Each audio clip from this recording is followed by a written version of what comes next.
Ya estoy grabando acá.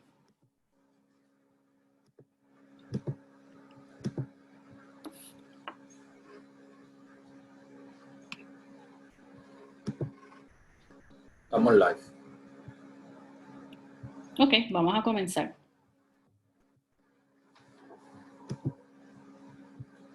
Ok, vamos a comenzar por el día de hoy. Yo soy la doctora Gretchen Díaz.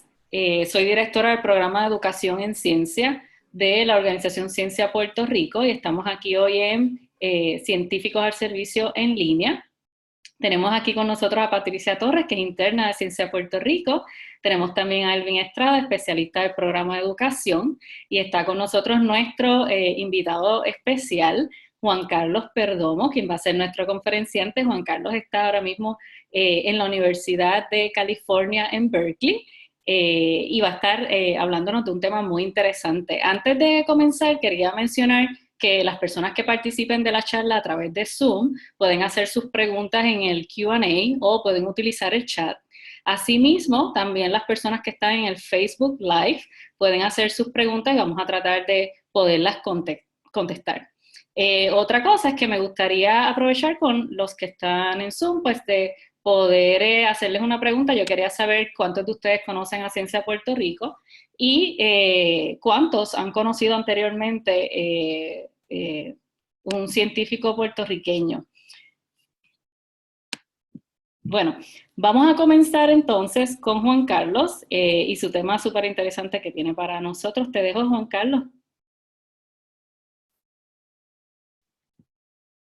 Gracias, Gretchen. Pues nada, con eso entonces comenzamos. A ver si puedo aquí compartir mi pantalla para que vean la presentación. Ok, ya pueden ver los slides y la presentación. Sí, ok, súper. Nada, entonces como dijo Gretchen, es un placer para mí estar aquí para hablarles a ustedes un poquito de este tema que creo que es bastante interesante y también tiene algo que ver con los eventos que estamos viviendo hoy en día con el coronavirus.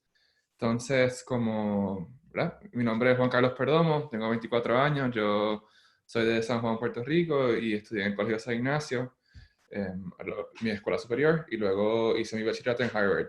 En Harvard me concentré en ciencias de cómputo y matemática, y luego después de graduarme trabajé un par de meses en Uber en San Francisco como Data Scientist, que podemos hablar más de lo que significa eso al final de la charla. Y ahora estoy haciendo mi doctorado en ciencias de cómputo en la Universidad de California, Berkeley, con un enfoque en la teoría de la inteligencia artificial. Entonces, aparte de, ¿verdad?, hacer la investigación y estudiar, pues como que en mi tiempo libre me gusta navegar por vela. Antes de interesarme en la investigación, yo formé parte del equipo nacional de vela de Puerto Rico y representé a la isla en los Juegos Centroamericanos de Veracruz y en los Panamericanos en Toronto. Entonces, con esto, pues vamos a entrar de lleno ya al tema de la charla. Entonces, como hemos visto durante los últimos meses, hemos estado viviendo, ¿verdad?, la pandemia del coronavirus y los toques de queda y todo el mundo quedándose en la casa. Vemos como, por un lado, el número de casos en enero, febrero, de ser qué sé yo, docenas de casos, ahora estamos por los miles de casos en el mundo, hemos sobrepasado, como vemos en esta gráfica a la derecha, más de 3 millones de casos. O sea que vemos que el coronavirus crece de manera bien rápida. Algunos dicen que crecen de manera exponencial. Pues hoy queremos más o menos entender exactamente qué significa eso de que es que algo crece exponencialmente, qué significa que el virus crezca exponencialmente y por qué es que crece de manera tan rápida. Por otro lado, también hemos visto como de parte del gobierno y distintas organizaciones hay muchos pedidos para que la gente se quede en sus casas, ¿verdad? Y que no interaccionen con los demás. Y pensamos que estas medidas de política pública nos ayudan a controlar el crecimiento del virus y a asegurarnos que menos personas se contagien, pero exactamente por qué es que funcionan estas cosas y cómo podemos medir el impacto de estas intervenciones es un poco difícil sin empezar a utilizar algún tipo de herramienta matemática, algún tipo de modelo matemático que nos permita razonar formalmente por qué es que crecen las cosas tan rápido y por qué es que pensamos que estas políticas de como distanciamiento social pueden funcionar. Si ven aquí, incluí la foto de esto en San Francisco, que tienen en todos los parques, tienen estos carteles de que le piden a la gente que se mantenga por lo menos 6 pies de distancia entre cada persona. Por otro lado, o sea que estamos hablando de modelos matemáticos de contagio y estos modelos se pueden usar, como les mencioné, para entender el crecimiento de las pandemias, tales como el coronavirus, pero se pueden usar para mucho más que eso. Se pueden utilizar en particular para también entender el crecimiento en popularidad de videos virales que, por ejemplo, vemos en YouTube. Aquí incluí el video de Gangnam Style, que no sé si se recuerdan, pero en el 2012 fue uno de los videos más vistos y creció. De al igual que el coronavirus, vemos estas gráficas de cómo crecen la cantidad de views en YouTube del video y vemos que la curva parece muy similar. Al principio no crece muy rápido y de repente se empina mucho y crece un montón. Vemos que en el eje de Y son millones de views. O sea que en un par de meses creció por un montón. O sea que vemos exactamente qué tienen en común, algo como el coronavirus, como la popularidad de un video viral. Esto es como algunas de las preguntas que queremos tratar de analizar y contestar usando herramientas de matemática y ciencias de cómputo. Entonces, con eso, pues vamos al tema de hoy, que, ¿verdad? Es tratar de como convencerle a ustedes que la matemática es tremenda herramienta para tratar de razonar formalmente acerca de cómo crecen estos procesos tan diversos como el virus en una población o la popularidad de un video y muchos más. Esto es como hoy queremos nada más ver una fracción pequeña y darles como un poquito un sabor de cómo es que funcionan estos modelos y la utilidad de la matemática para razonar acerca de estas intervenciones públicas. Entonces, ¿verdad? Estos modelos nos ayudan a hacer pronósticos del futuro y evaluar y medir el efecto de distintas intervenciones, ¿verdad? Como le había mencionado anteriormente, para tener que entender qué efecto tiene el distanciamiento social en el crecimiento del coronavirus, necesitamos emplear modelos para tratar de razonar precisamente, exactamente cuánto distanciamiento social es necesario, qué impacto podemos esperar de esta política pública versus la otra. Y usando la simulación, que es una de las cosas que vamos a presentar aquí, podemos empezar a entender los efectos de distintas intervenciones en distintos escenarios. Ok, pues con eso, el tema hoy lo que les quiero hablar es en particular acerca de los grafos y el modelo SIR. Vamos a explicar exactamente qué son estas dos cosas ahora. Pero antes de comenzar, lo que quería, ¿verdad? Es como empezar con esta observación, que los virus, al igual que la popularidad de un video, en gran parte se riega a través del contacto social. Si una persona tiene coronavirus, para infectarse tienes que, ¿verdad?, encontrarte con otra persona, tocar la misma superficie, estar en, ¿verdad?, espacios próximos para que uno se infecte. De esa manera, pues la popularidad de un video en gran parte crece al contacto social. Como veo un video que me gusta, yo voy a la escuela y se lo cuento a mis amigos, y después que se los cuento, pues ellos lo ven. O sea que, en corto, para entender cómo funciona, cómo crece un proceso como el coronavirus o la popularidad de un video, tenemos que entender las estructuras sociales en las cuales vivimos. ¿Ok? O sea que si no entendemos bien cómo está organizada la sociedad y quién está en contacto con quién, pues es muy difícil entender cómo crecen estos procesos, ¿verdad? Porque los procesos crecen a base del contacto social. Ok, entonces esta es como que la observación a este nivel, pero ahora la pregunta es, matemáticamente, ¿cómo es que formalizamos esta idea de que el contacto social es importante para entender el crecimiento de un virus o de un video? Entonces, una de las herramientas más poderosas, en verdad, que tiene muchísima atención dentro de diversos campos, es la idea de un grafo. Y un grafo es una representación de matemática de una conexión entre personas, ¿verdad? O sea que un grafo se compone de vértices y aristas. O sea que un vértice son estos círculos azules. O sea que piensa que vamos a representar una población en base de un grafo en el cual cada persona corresponde a un vértice, o sea que uno de estos círculos azules, y aquí tengo este pointer, o sea que cada persona es un vértice, y si dos personas están conectadas, pues hay una arista, una conexión entre esas dos personas. O sea que piensa como que intuitivamente como cada persona es un vértice, y si por ejemplo dos personas viven en la misma casa, pues hay una conexión entre esas dos personas. O si dos personas se reúnen en el parque todas las tardes y están en contacto cercano, pues hay una conexión. pero si dos personas nunca se ven ni están en países distintos, pues no hay una conexión entre ellas dos. ¿Ok? O sea que esa es como básicamente la idea de un grafo. Básicamente una idea de representar conexiones entre personas o objetos en una población. Ok. Entonces, ahora vamos a discutir un poquito más este es lo que significa el modelo SIR y cómo lo podemos usar para representar el crecimiento de un virus o la popularidad de un video en una sociedad. La idea detrás del modelo es que cada vértice, o sea, cada persona, cada unidad en la sociedad puede estar en una de tres categorías. Una persona puede estar susceptible, o sea, que significa que alguien no ha contagiado el virus, pero está susceptible a contagiar el virus. Alguien puede estar infectado, ¿verdad? Que está enfermo en ese momento.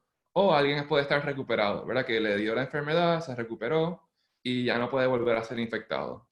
¿Okay? Entonces, ahora, que tenemos la idea ya en el slide pasado enseñamos la idea de un grafo, ahora vamos a aumentar, como enriquecer un poquito más la representación y en adición a los vértices y las aristas, vamos a tener como este color, que cada vértice puede tener un color que representa el estatus de esa persona, si está susceptible, infectado o recuperado.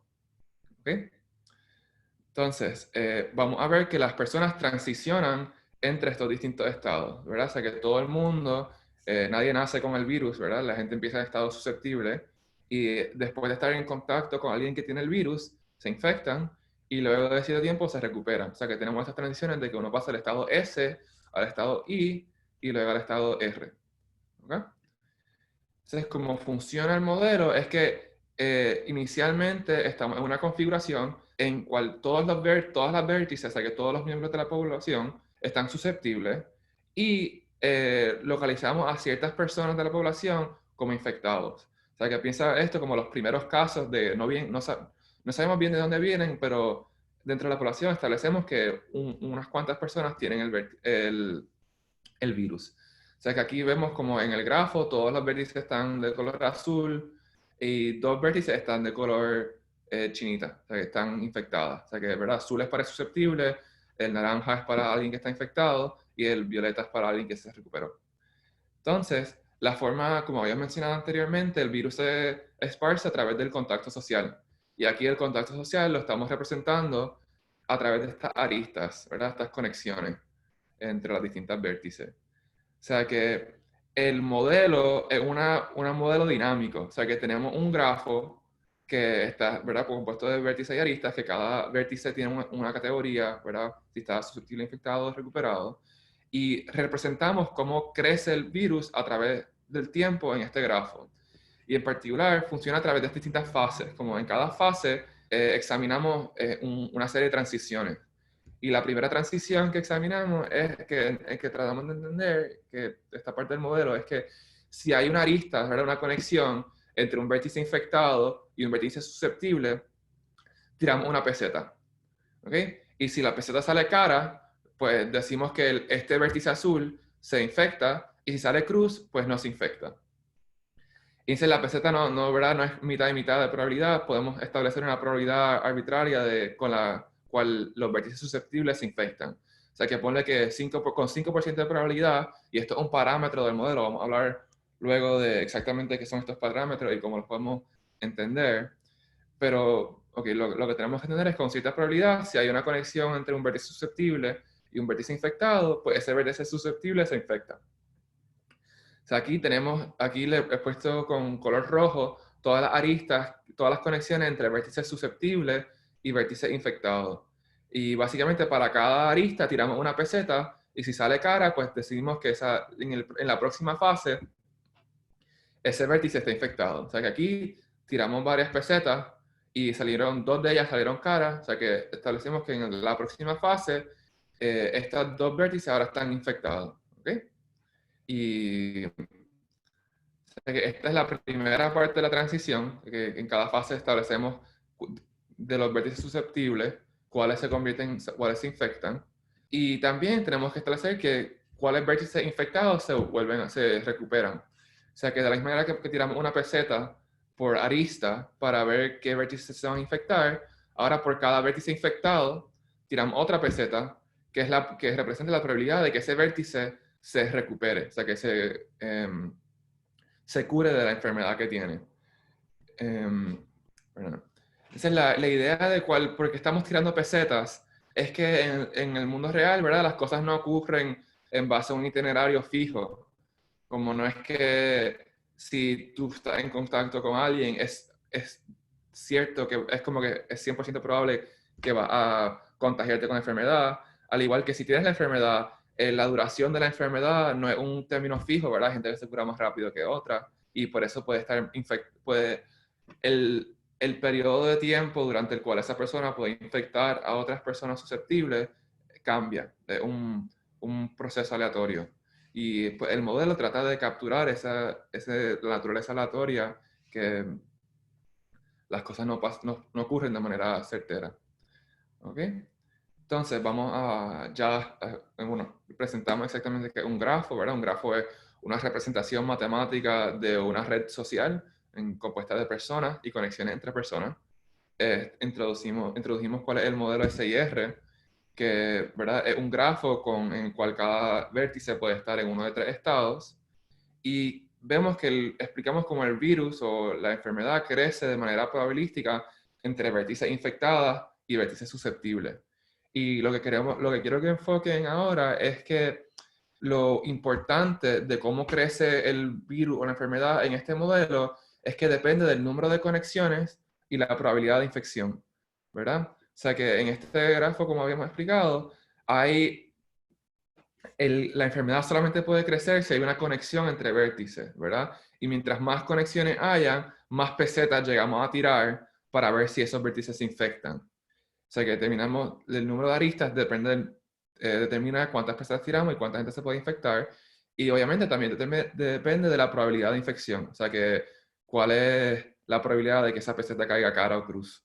O sea que quiero que tengan estas dos cosas en mente cuando vayamos pensando en el modelo y exactamente cuáles son las intervenciones que podemos razonar y medir el impacto de ellas. ¿Ok? Y por último, ¿verdad? Cada vez que se infecta, cuando se recupera un vértice infectado, pues ese vértice no se puede volver a infectar. Así es que se construye este modelo, pero obviamente lo podemos extender para representar enfermedades que uno se puede contagiar muchas veces, o durante el periodo, o que no hay un periodo de inmunidad. Pero este es como el modelo más sencillo y uno de los más populares, y pues como que quería tomar la oportunidad de enseñar este básico, así podemos entender más o menos las ideas básicas. O sea que ese es el modelo. Y entonces, lo bien interesante de estos modelos es que no son cosas que lo hacemos así en papel y pensamos más o menos cómo funcionan, sino que las podemos simular, como que podemos programar este modelo en una población en la computadora, ¿verdad? Podemos representar una población de vértices y aristas de gente y establecer conexiones entre distintas personas de la manera que queramos. Y ver cómo crece y se propaga el virus en una población mientras cambiamos los distintos parámetros de la simulación, ¿verdad? Como si se recuerda, les mencioné que había distintos parámetros que rigen qué tan rápido crece el virus, uno de ellos siendo el número de conexiones entre distintas vértices, ¿verdad? El número de conexiones entre personas, y también la probabilidad de infección. Entonces aquí vamos a tratar de hacer un experimento y ver exactamente cómo, si cambiamos uno de estos parámetros, qué tan rápido o tan lento crece el virus en base a esos parámetros. ¿Ok? O sea que la simulación es bien sencilla. Vamos a tener una población, ¿verdad?, de 1000 personas con una sola persona infectada inicialmente. O sea, si se recuerdan de cómo expliqué el modelo, al principio hay una cierta cantidad de personas que están infectadas.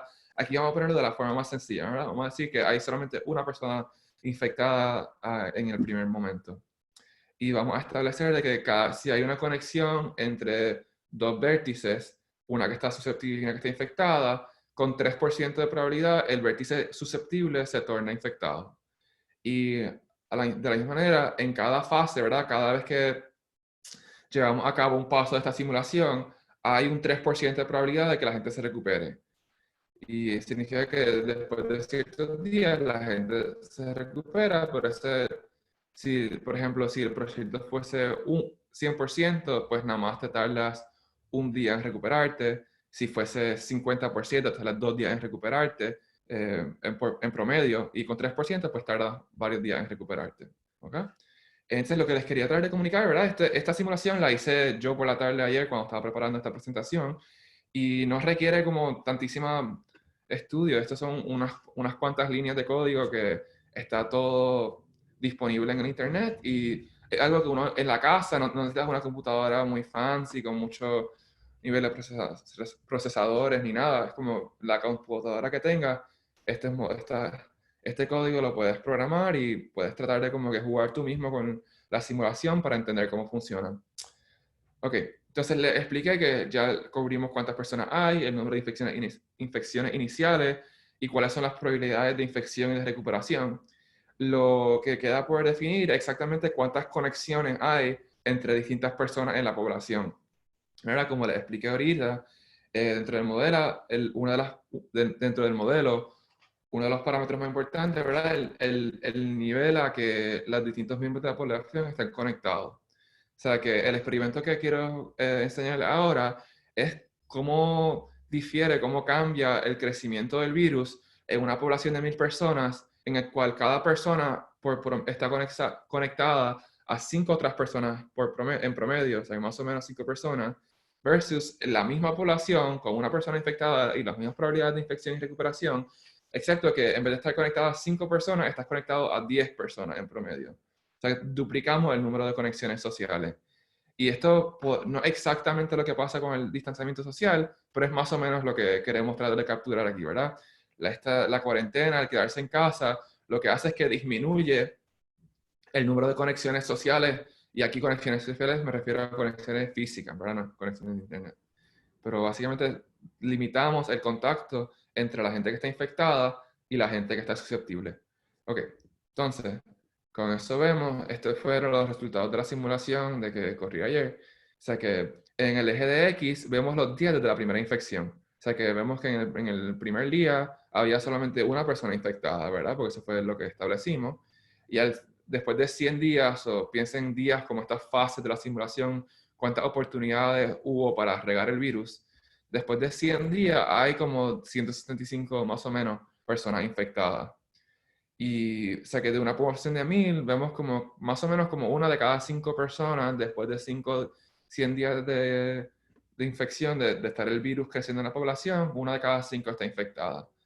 Y también vemos esta curva que, ¿verdad? Nos debe recordar a la curva que vimos al principio de la presentación, tanto como para el video de Gangnam Style, como el número de casos de coronavirus en el mundo entero. Vemos que al principio crece bastante lento y de repente coge velocidad y despega y se pone bien empinada la curva. Ahora, sé que este son el caso en el cual tenemos 5 conexiones por persona en el modelo. Y ahora les voy a enseñar los resultados de cuando hay 10 conexiones por persona. O sea que, ¿verdad? La gráfica, como vemos, se ve bastante distinta. O sea que después de 100 días, ¿verdad? El eje de X es igual que en el anterior. Casi todo el mundo está infectado. O sea que si duplicamos el número de conexiones, los casos crecen mucho más rápido que el doble de rápido, ¿verdad? Vemos que solamente como, ponle más o menos como 60 días, ya casi todo el mundo de la población está infectada. Y esto es simplemente porque, ¿verdad? Tenemos muchas más oportunidades para esparcir y contagiar gente si hay muchas más conexiones entre los miembros de la población. ¿Ok? O sea que aquí vemos como estas herramientas de la matemática y la simulación nos dan como la oportunidad de correr estos experimentos en la computadora y poco a poco ir ganando un poquito de intuición acerca de cómo es que crecen estos procesos, por qué es que crecen tan rápido, cuáles son las intervenciones que podrían llevar a más o menos crecimiento, ¿verdad? Y qué sería el impacto. O sea que vemos como una reducción moderada en el número de conexiones sociales en la sociedad lleva a una reducción bien grande, como mucho más grande de lo que esperaríamos, ¿verdad? Mucho menos de la mitad de los casos a través de esta simulación. Y de esta misma manera que aquí les enseñé cómo podemos correr una intervención, ¿verdad? El disminuir el número de conexiones y lo que podemos pensar como el distanciamiento social. pero también podemos hacer otros tipos de intervenciones, ¿verdad? Como uno de los parámetros de la simulación es la probabilidad de infección. ¿Ok? O sea que si dos personas están conectadas, ¿cuál es la probabilidad de que se infecten? Si por ejemplo la gente se pone máscara y guante y limpia las cosas todo el tiempo, pues bajamos la probabilidad de infección. Y si la bajamos un poquito, podemos ver exactamente, corremos otra vez la simulación con una probabilidad de infección distinta y vemos cuánta gente está infectada al final. Y de esa manera podemos ganar un poquito mejor, podemos entender un poco mejor cómo crece el virus. Entonces, estas cosas, una manera de entenderlas es a base de estas simulaciones.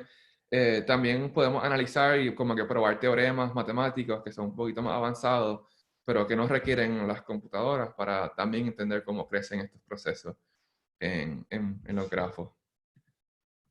Ok. Entonces, como les prometí anteriormente, queríamos como entender un poquito por qué es que crecen estas cosas exponencialmente, ¿verdad? Vimos que en la primera fase, el primer día, había solamente una persona infectada. Y si esa persona infecta a dos personas más, pues en el segundo día hay dos personas infectadas. Y después si seguimos este proceso y cada una de esas dos personas independientemente infecta a dos personas más, pues al día siguiente hay cuatro, ¿verdad? Cuatro personas infectadas. Asumiendo que, que las personas infectadas que estaban infectadas anteriormente no se recuperan. Estamos en el número total de casos. Y si seguimos este proceso en el cual cada persona individualmente infecta a dos personas más, pues los números de casos crecen en base a este patrón. Y si alguien se tiene que haber dado cuenta que esta es exactamente la gráfica de y igual a 2 a la x, ¿verdad? Que está exactamente lo que queremos decir cuando dice que algo crece exponencialmente, que hay una relación exponencial entre la variable independiente x y la variable dependiente que es y.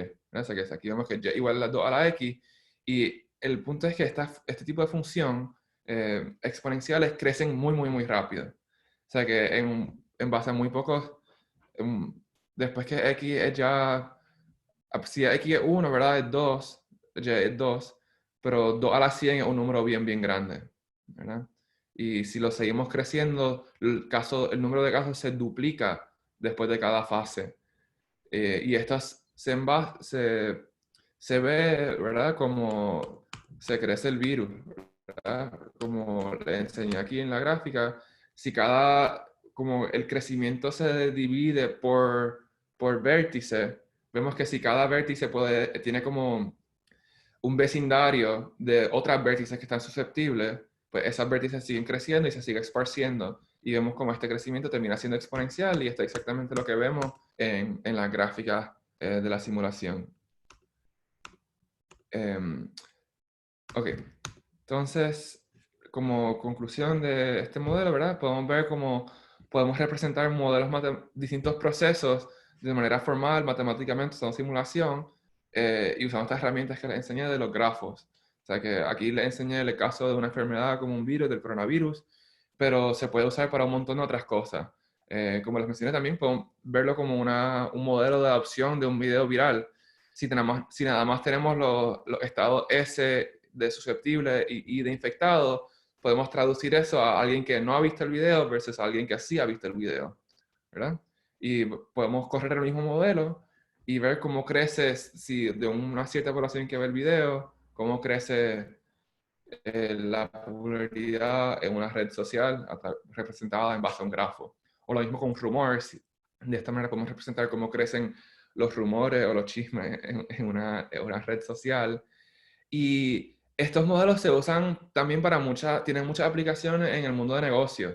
O sea que en compañías como Facebook o Google, muchos de los investigadores y programadores ahí usan estos modelos para establecer cuál es la forma más eficaz de mandar el anuncio o cupones a alguien. Si, por ejemplo, yo tengo una cierta cantidad de cupones para que descuento en una tienda y se la quiero repartir a ciertas personas para que esa gente vaya a la tienda a comprar y luego que vaya a comprar a la tienda les guste los productos que compren y se lo cuenten a sus amigos.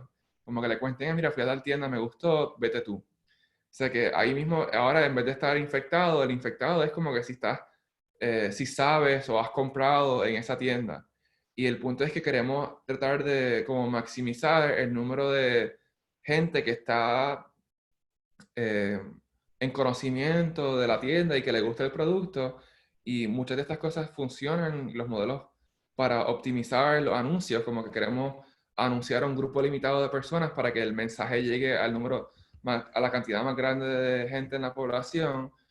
Todos estos modelos funcionan en base a los grafos y a la simulación, de la igual manera que se las presenté hoy a ustedes, ¿verdad? Los modelos son un poquito más sofisticados, no tanto más sofisticados, pero lo que le quería como tratar de enseñar es que tienen muchas más aplicaciones a las que le enseñé. Esto es como lo que analizamos hoy, es solamente una fracción bien pequeña de lo que se puede hacer, y es más que nada para que darles como un la, para que vean cómo funciona y que se motiven para aprender más. Y estoy confiado, ¿verdad?, que los mejores usos de estas técnicas están aún por venir, y espero que muchos de ustedes se interesen y la aprendan y desarrollen sus propios modelos para medir distintas intervenciones o aprender a optimizar algo, como, no sé, hacer lo que quieran con ello.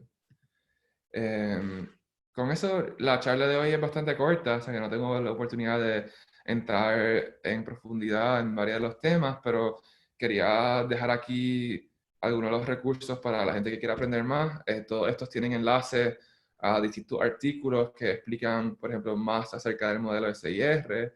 Hay un artículo excelente en el Washington Post que provee un poco más de intuición acerca de por qué es que las pandemias crecen de manera exponencial. Están los datos del el Coronavirus Tracker de la Universidad de Johns Hopkins, que pueden ver la gráfica de crecimiento exponencial en varios sitios. Y también está, ¿verdad? Hay muchos recursos en el Internet para la gente que quiera aprender a programar o aprender un poquito más de estadística y cómo hacer modelos probabilísticos de estos distintos procesos. La Universidad de Harvard hay muchas de las clases que uno las puede coger totalmente de gratis por el Internet con todos los recursos. Y obviamente, pues, si tienen cualquier pregunta, por favor me pueden mandar un correo electrónico. Aquí está mi correo. Y yo espero que, bueno, estas cosas van a estar en el video, y si no, pues por Ciencia Puerto Rico estoy seguro que podemos asegurarnos que la gente que quiera pueda accesar la presentación. Y con eso, pues, les doy las gracias y podemos abrir para preguntas. Excelente, Juan Carlos. Vamos a darle un aplauso a Juan Carlos con esas manitas en el Zoom de todos los que están presentes. Es bien interesante, Juan Carlos, porque quiero ir poco a poco. Aquí hay unos elementos bien interesantes. Primero que nada es que nos guste o no, las matemáticas están en todos lados, ¿verdad que sí? Y Bien. pueden explicar muchísimas cosas. Y por eso es que podemos hacer proyecciones y predicciones y cosas en diferentes áreas. Sabes que habíamos hablado el tema de un poco de proyecciones y de números a los que estuvieron expuestos nuestros estudiantes y los puertorriqueños hace poco, fue con los terremotos, ¿verdad? Que es otra ciencia aparte, tiene otras variables y otras cosas, pero es otro ejemplo de cómo se utilizan también, ¿verdad?, las matemáticas. Y me parece súper interesante todo lo que nos has contado. Yo quería empezar, primero que nada, ya que tú comenzaste presentándote a ti mismo y lo que tú has hecho un poco, que tú estás haciendo ahora mismo tu doctorado, ¿correcto? ¿Qué es lo que, para que compartas aquí con la audiencia, qué es lo que tú visibilizas para ti en el futuro? O sea, ¿cuál es tu plan A? Porque siempre las cosas pueden cambiar, pero ¿cuál es tu plan A? ¿Qué es lo que te gustaría ser cuando seas grande? Pues a mí pienso que me gustaría ser profesor o hacer investigación ser investigador como carrera. Me gustaría que en una universidad, pero no sé, también hay estos laboratorios que uno puede hacer investigación dentro de una compañía. Pero sí, me gustaría terminar mi doctorado y seguir una carrera dentro de la academia. ¿Qué podrías abundar? ¿Podrías abundar un poquito sobre lo que es inteligencia artificial? Tú has estado trabajando con eso y es un área emergente, ¿no? Todavía hay muchos niños en Puerto Rico que no necesariamente están expuestos a ese tema. ¿Podrías abundar para ellos un poquito, a ver si les interesa? Claro, claro. O sea que la inteligencia artificial es como una área de investigación que toca varios campos. O sea que tanto matemática como estadística y probabilidad y ciencias de cómputo. Y la idea es cómo podemos enseñar o diseñar algoritmos como programas de computadora que aprendan en base a data. O sea que como queremos si no han visto como hay distintas aplicaciones de teléfono, como por ejemplo en Snapchat, que reconoce cuál es tu cara, ¿verdad? Estas son esos programas de reconocer las caras de gente, o si tomas una foto de algo y quieres saber exactamente qué hay en la foto, ¿verdad? Que predice la imagen que hay en la foto, o incluso sistemas como Google Translate, que traducen entre distintos idiomas. Todas estas son aplicaciones que si uno quiere sentarse a programar cómo fue que funcionan, es bien difícil porque las reglas no están bien definidas. Son más que nada reglas como en base a la probabilidad. Y queremos como en base a data aprender reglas y reconocer patrones de cómo es que funcionan. O sea que hay muchas distintas aplicaciones, como les mencioné, esta de reconocimiento de imágenes, traducción, hay muchas cosas también de control, de como los sistemas una de las aplicaciones más del principio, como las primeras aplicaciones de la teoría de la inteligencia artificial fueron estas computadoras que juegan ajedrez o distintos juegos. Estos sistemas se usan también para programar robots. Si ven, hay una competencia todos los años de DARPA, de Estados Unidos, del gobierno de Estados Unidos, que tratan de hacer robots que caminen y vean cosas y puedan agarrar distintos objetos. Todo eso funciona en base a aprendizaje en base de data y con técnicas de inteligencia artificial y, ¿verdad? Le dicen aprendizaje automático, otra palabra que pueden buscar, o machine learning, como le dicen en inglés. Perfecto. Elvin tiene una pregunta para ti.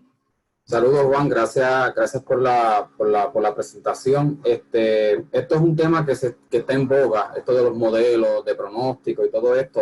Yo estoy seguro que la mayoría de las personas en Puerto Rico y en el mundo han visto algún tipo de gráfica sobre estos modelos, pero quiero seguir la línea de Gretchen preguntándote qué tipos de cursos universitarios, más bien, ¿verdad? ¿verdad? Tú le recomiendas a un estudiante que está interesado en seguir una carrera de este tipo. ¿Cuáles son los cursos que él debería garantizar, ¿verdad? Tomar para entonces poder, ¿verdad? dominar este tipo de modelos matemáticos? Sí, pues yo creo que es como una de estas cosas que en matemática uno no siempre se arrepiente de no haber tomado más clases. Es como que uno puede estudiar matemática y después hacer otras cosas, como que hay gente que estudia matemática y después hace un doctorado en biología o en química y como que uno más o menos lo puede aprender, pero es medio difícil aprenderlo de la otra manera, como que estudiar no sé, alguna otra ciencia o la humanidad y luego aprender mucha matemática. O sea que en términos de preparación en la universidad, pues yo creo que tener una base en los fundamentos de la matemática como cálculo, álgebra, todas esas cosas que uno típicamente coge en su primer año de bachillerato es fundamental.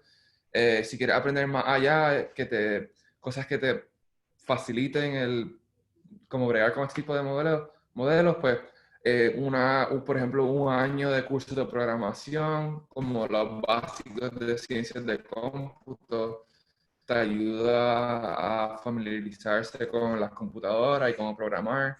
Eso es bien útil. Yo creo que un curso en estadística básica es bien importante porque, ¿verdad? Muchas de estas cosas funcionan en base a... Estamos bregando con data, tenemos que tener cierta incertidumbre y distintas técnicas que vienen a la luz cuando bregamos con procesos aleatorios, ¿verdad? O sea que, ¿verdad? ¿Qué dije? Fundamento de matemática, más matemática mejor, ciencias de cómputo y estadística. Perfecto. Yo quería preguntarte, cuando estabas hablando de los modelos, sé que presentaste un modelo básico, ¿verdad? En el cual hay personas que están susceptibles, la persona que está infectada y la persona que se recupera. Solo para dar una idea, ¿verdad? No que vayas a los detalles, pero se sospecha, o sea, no se sospecha, no se conoce a ciencia cierta todavía si en el caso del coronavirus las personas se van a reinfectar aunque hayan recuperado, ¿verdad? Es algo que todavía falta observar, no lo vamos a saber, no lo sabemos a ciencia cierta todavía, sabemos que producen anticuerpos, ¿verdad? Una vez se han expuesto, pero eso no necesariamente garantiza que las personas no se van a contagiar de nuevo. Y eso es importante que la gente lo sepa en este periodo donde todavía necesitamos más información para poder garantizar eso, que tenemos que seguirnos protegiendo aunque hayamos estado expuestos al virus. Pero en términos de los modelos, ¿Cuánto más se puede complicar este modelo tomando una consideración como esa donde personas se pueden reinfectar, por ejemplo? Sí, definitivamente. Pues hay muchos modelos en el cual uno puede representar esta, ¿verdad? Lo que mencionaste, de que la gente se puede, estar susceptible, se puede infectar, y después de estar infectado uno puede volver a estar susceptible, ¿verdad? No tienes que pasar a estar recuperado, sino podemos representar que alguien se vuelve a simplemente estar susceptible y solamente hay 2 estados en vez de 3. Y otra cosa que, ¿verdad?, queremos tener en mente con estos modelos es que no son una herramienta para empezar a razonar acerca de cómo es que crecen estos procesos, pero no es algo que podemos aplicar de ciencia cierta, ¿verdad? Que no es que estos modelos son una representación exacta de la realidad, son herramientas para ayudarnos a entender mejor cómo es que crece en el coronavirus, pero hay que tomar las cosas que aprendemos de ellos con bastante humildad y ver que el mundo real es bien distinto, ¿verdad? O sea, que no podemos tener como ser como que lo del modelo lo dice, lo vamos a hacer exactamente, ¿verdad? Como una herramienta igual que hay muchas otras herramientas. Claro. Gracias, Juan Carlos. Elvin tiene otra pregunta. Sí, ahorita hiciste como un modelaje con, ¿verdad? Con 100 personas, ¿verdad? Y eso, ¿verdad? Es un dato bastante bueno, es una N, ¿verdad? Como llaman, bastante buena, pero ¿cómo la falta de datos afecta a este tipo de modelo? Claro, aquí hay varias cosas que uno tiene que aprender en base a la data, como el grafo, o sea, cuántas personas hay y las conexiones entre personas. Aquí yo creé un grafo de manera como aleatoria, ¿verdad? Básicamente estableces conexiones a otras 5 personas, básicamente completamente random en la población. En una sociedad, ¿verdad? El grafo, la estructura social es bien distinta. La gente está conectada en distintos conjuntos, no todo el mundo puede haber un conjunto de vértices bien conectados y otro conjunto bien conectado, pero no hay muchas conexiones entre esos dos conjuntos. Pero hay gente que, como dentro de un pueblo, puede haber muchas conexiones y dentro de otro pueblo puede haber muchas conexiones, pero gente entre esos dos pueblos tal vez no se comunican tanto. La falta de datos limita la capacidad a la cual podemos representar las estructuras sociales que existen matemáticamente, ¿verdad? Pues si no conocemos cómo la gente está conectada, pues no podemos capturar esa información en el grafo. Definitivo. Quiere decir que a falta de datos, el modelo matemático se debilita de cierta manera, ¿no?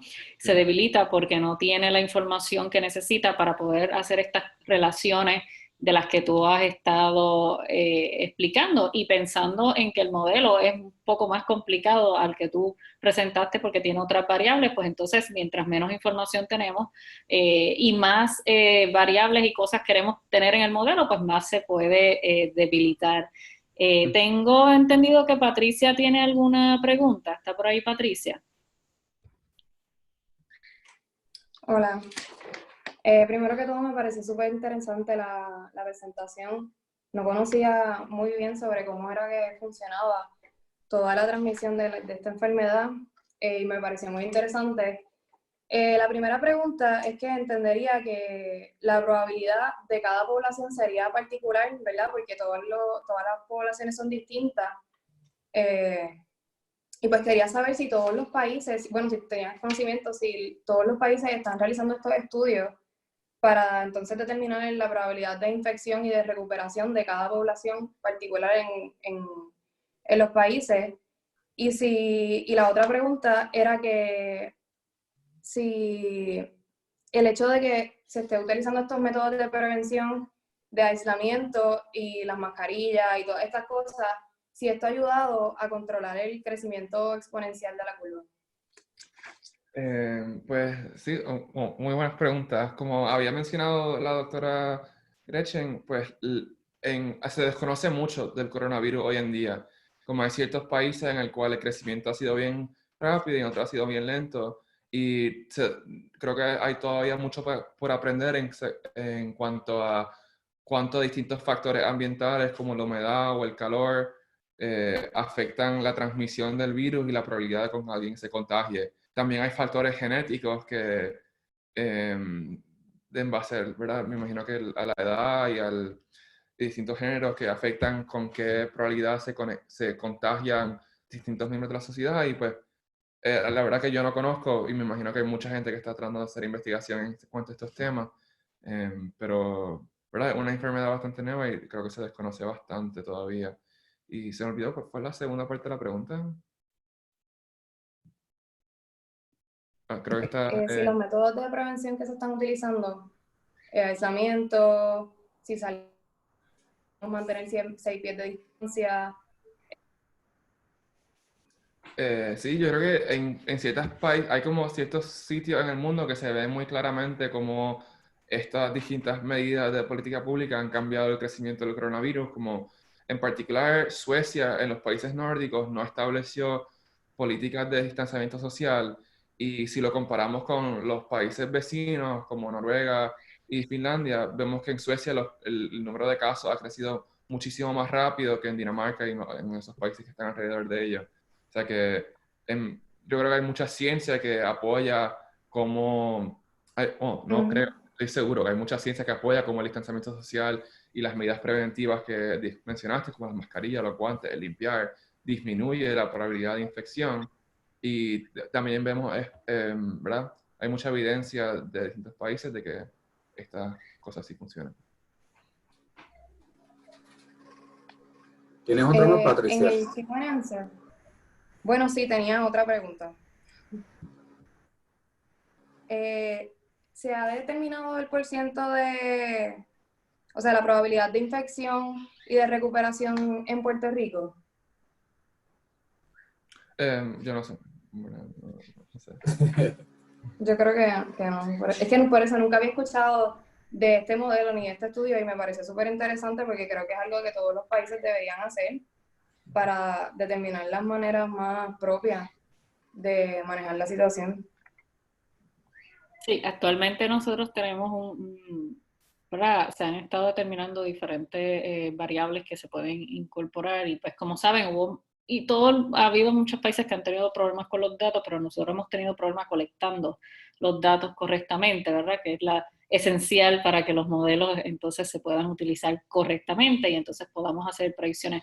Pero algo bien importante que nos debemos llevar de esta charla es que, primero que nada, existe una ciencia y una matemática detrás de estas conversaciones, ¿verdad?, que tenemos con el público de contagios, niveles de contagio, de la probabilidad de contagio, de cómo se puede contener los contagios y de qué manera el distanciamiento social puede ayudar a minimizar el efecto, ¿no?, de todo esto. No lo sacamos como quien dice por ahí coloquialmente, debajo de la manga. Hay una matemática que ayuda en eso. Y lo importante es que sepamos es que sin datos esa matemática no es fuerte y no puede ser correcta, ¿verdad? Así que ahí radica la importancia de poder colectar los datos y colectarlos bien para poder utilizarlos en esos modelos matemáticos. La otra idea que me gustaría darles la idea también a los maestros que vean después este recurso, es que hay un montón de información bien chévere para que usted le haga preguntas a sus estudiantes, ¿verdad?, sobre lo que Juan Carlos ha estado discutiendo, sobre qué conceptos matemáticos estamos viendo en la charla de Juan Carlos, ¿verdad?, qué es lo que estamos haciendo realmente. Hay una pregunta aquí del público, yo sé que esta no es la especialidad de Juan Carlos, pero la voy a mencionar porque es una pregunta. Están preguntando cómo esta matemática se aplica al estudio de los terremotos. Y lo habíamos mencionado, ¿verdad?, un poco antes, que también los modelos que se utilizan, ¿verdad?, los terremotos no se pueden predecir, pero si ustedes se fijan, en las noticias, sobre todo después de los terremotos que han ocurrido en Puerto Rico, ha habido un énfasis en tratar de mostrar lo que son los pronósticos, y es las probabilidades de que ocurra un terremoto de tal magnitud o de otra magnitud, ¿correcto? No sé si quieres mencionar algo, por lo menos alguna analogía o algo, Juan Carlos, relacionado a cómo pudiera trabajarse este tema. Yo no conozco bien exactamente y creo que es un problema bien difícil, como mencionaste tú, el predecir con certeza cuándo va a pasar un terremoto. Yo creo que, ¿verdad?, hay límites a nuestro conocimiento, pero en términos de cómo se usa la matemática, en términos de, ¿verdad?, en temas que rodean los terremotos, pues hay mucha matemática en cuanto a la ingeniería de crear edificios que puedan sostener un terremoto. También hay mucha matemática en términos de ver cómo si ocurren terremotos, qué partes de la ciudad son más seguras que otras, como en San Francisco y ¿verdad? Lo que le dicen el Bay Area en Estados Unidos, que los pueblos de alrededor, aquí hay muchos terremotos y un terremoto bien grande hace como 100 años. Y pues hay muchos estudios geológicos que utilizan modelos matemáticos para entender exactamente qué superficies son seguras para construir y cuáles no. O sea que la matemática viene, tal vez no de la misma manera de predecir cuándo pasan, pero todo esto en base a política pública de cómo es que vamos a establecer cuáles son los estándares estructurales de crear un edificio en tal sitio, necesitamos usar herramientas matemáticas para poder decir con certeza y razonar bien qué tanto es suficiente. Creo que estás muted, Gretchen. Pero espérate, ahora. Lo que nos quiere decir Juan Carlos básicamente es que hay diferentes maneras en que podemos aplicar las matemáticas. En algunos casos tenemos que reconocer que todavía, porque no tenemos las herramientas para coleccionar los datos que necesitamos para poder hacer ese tipo de predicciones, por ejemplo, pues entonces en el caso de los terremotos todavía nos quedamos cortos, ¿verdad? En términos de cómo la podemos utilizar. Así que eso significa que necesitamos más matemáticos y significa que necesitamos más ciencia que estudiar de los terremotos para ver si podemos dar con eso. Así que los invito, ¿verdad?, a que sigan interesados en las carreras en ciencia, tecnología, ingeniería y matemática. Hay otra pregunta aquí, hablando de carreras. Juan Carlos, preguntan desde Facebook, ¿cómo te interesaste en las matemáticas? ¿Y cómo te diste cuenta de estas aplicaciones tan interesantes que tiene la matemática? Pues en verdad fue como medio un accidente, diría, como que en la escuela yo cogía matemática y me gustaba, pero a veces no es como uno coge álgebra en las clases y es como interesante, pero a veces uno siempre piensa como que, ¿por qué sirve esto? Y después como que mientras cogí más y más clases te das cuenta que pues la matemática es una forma de encontrar como orden en cosas que aparecen a primera instancia, parece que no tienen ningún tipo de relación. ¿Verdad? Como vemos el crecimiento del coronavirus en una población, en un grafo, en una red social, y decimos como que no puede haber una explicación como matemática de cómo funciona esto. Y vemos que cuando escribimos los modelos y los analizamos, hay como una explicación bien sencilla y bien bonita de por qué es que crecen así. Y creo que esa como la capacidad de explicar como formalmente y bien, como bien nítida, de manera bien nítida, cómo es que crecen las cosas y encontrar orden a sistemas que a primera vista no parece que no tienen orden, fue lo que me gustó mucho a mí de estudiar esto. Y también que, como le ha mencionado, no es algo que uno lo hace en el papel o en la pizarra y se queda allí, sino que hoy en día tenemos la oportunidad de usar computadoras, ¿verdad? Para correr estos modelos y analizarlos y ver que estas ideas, en verdad, no se quedan en una libreta, ¿verdad? Se usan para cosas. Y eso como que me atrajo mucho a mí y mientras estaba estudiando en la universidad, como que me gustó y seguí estudiando eso. Qué bien. Yo creo que de hecho, ahora que tú lo mencionas y pensando en las clases de matemática en la escuela, ¿verdad? Hay mucho problema en Puerto Rico en cuestión de las matemáticas, ¿verdad? Del aprovechamiento de las matemáticas. Pero yo creo que ayudaría mucho a ganar el interés de los estudiantes si le presentamos ejemplos como lo que tú has presentado el día de hoy, donde se ven las aplicaciones prácticas de la matemática, ¿verdad? Para que sepamos primero que nada que no es algo que, como tú dices, no se va a quedar en un papel y que tiene una manera bien nítida, como tú dices, de explicar cosas complejas de manera sencilla y que, como quien dice, los números no mienten, ¿no? Así que esa debe ser una buena motivación para poder aprender matemáticas, ¿verdad? Y yo creo que en términos de como desarrollo profesional, como lo había mencionado, como uno se estudia matemática, en verdad uno puede hacer lo que sea después. Como que yo me recuerdo cuando llegué después del primer o segundo año de la universidad, volví a casa y como que estaba contando a mi abuela de que estudiar matemática, y ella como que, matemática, pero ¿qué tú vas a hacer con eso? ¿Para qué sirve eso? Y ahí como que uno tiene creo que hay mucha falta de que gente simplemente no está, no conocen que hay en verdad una cantidad de carreras bien grandes. Uno puede ir a medicina, puede ir a leyes, puede hacer un doctorado en una cantidad de campos bien grandes, puede establecerte en cualquier campo de ingeniería. Yo creo que las destrezas que uno aprende se prestan para un montón de distintas carreras, que aunque no quiera ser académico ni profesor, pues una preparación en estos campos técnicos sirve para muchísimo, ¿verdad? Y muchas de estas carreras también se ganan muy bien, o sea que no está mal tampoco. Claro. Gracias, Juan Carlos. Algo que también yo creo que un mensaje que nos podemos llevar también de tu presentación es que cuando le decimos a los que un vídeo se volvió viral, no es en vano, o sea, lo estamos diciendo realmente porque hay unas similitudes de cómo, ¿verdad? De cómo se comporta estos vídeos que la gente comparte mucho a cómo se está contagiando un virus. Así que ya sabemos, ¿verdad? De esa relación y de dónde sale ese nombre. Juan Carlos, te queremos dar las gracias. No sé si quieres decir algo para finalizar. No, en verdad, como que gracias por darme la oportunidad de participar, en verdad, fue un placer. Y si alguien tiene cualquier pregunta que no se pudo contestar durante esta sesión, está mi mail ahí en la presentación, que por favor se sientan en total libertad de mandarme un correo. Claro, gracias un millón, gracias a los que se conectaron por Facebook, los que se conectaron por Zoom. Tenemos nuestra última charla de este semestre, que va a ser el próximo miércoles, y vamos a estar hablando de salud ambiental en general. Si no conoces ese concepto de salud ambiental y cómo es tan importante para nuestro bienestar, pues vamos a tener con nosotros a la científica Ailette Cruz, que va a estar pues hablándonos de ese tema. Me gustaría, Elvin, por favor, que pongas el enlace de los registros a la charla que queda para este miércoles. Le agradecemos de nuevo a Juan Carlos su participación. Esto está súper interesante. Ojalá te podamos tener de nuevo hablando de otras aplicaciones de la matemática y de la inteligencia artificial, que yo sé que eso es algo que cada vez le está ganando más interés a los chicos. Ahí añadimos el enlace de registro para los que están en Facebook. Búsquenos en las redes sociales, que también allí tenemos la información para que se puedan registrar en esa última charla del semestre, y estamos subiendo todas las charlas a YouTube. Esta charla de Juan Carlos también va a estar en YouTube para que los que se la perdieron puedan llegar allí y la puedan ver. Así que con esa nos despedimos, Elvin, Patricia, Juan Carlos, gracias un millón y nos vemos pronto. Ok, bye. Se cuidan. Muchas gracias. Chao.